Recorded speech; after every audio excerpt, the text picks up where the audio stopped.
General Electric has produced the world's largest and most powerful jet engine, the GE90-115B.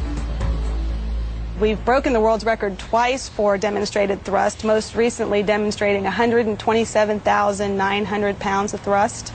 That's equivalent to over 100,000 horsepower. Even veterans of the aviation business are amazed by the engine's size.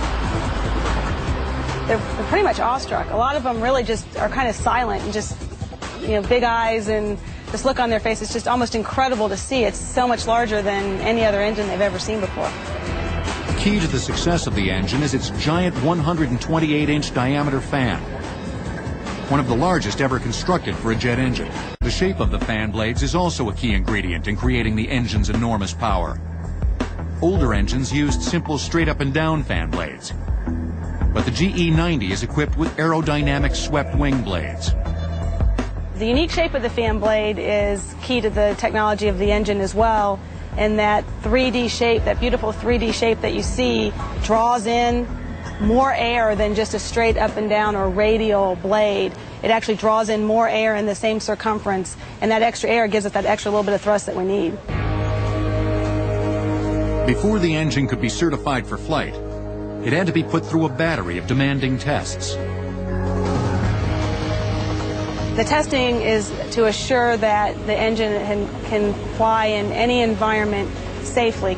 We look at any extreme environments and make the testing more severe than what you'll see in operation on an aircraft. We have water ingestion testing. We take in about 4.5 tons of water a minute and show that the engine can continue to operate and not stall, taking in that kind of volume of water.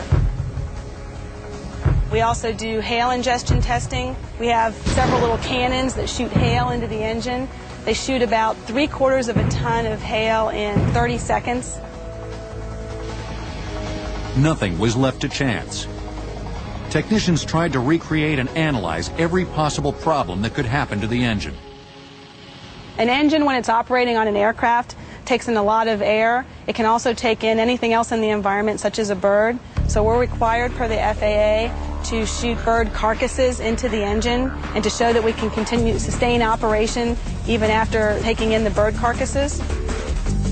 Perhaps the most important test of the engine is the flight test. GE actually owns a flying test bed, a 747 aircraft, where we test engines prior to doing flight tests on any new aircraft. In the case of the GE90-115B, we had this huge GE90 engine on the aircraft with 3 smaller engines. Amazingly, the engine proved powerful enough to fly a giant 747 by itself. We had these 3 smaller engines that we actually cut the power to all those engines and just flew it on the one GE90-115B engine.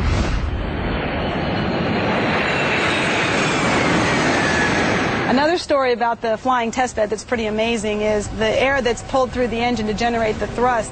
As it was exiting the engine, it was actually moving 400-pound rocks that were kind of rolling behind the engine. I don't think anybody expected to see that.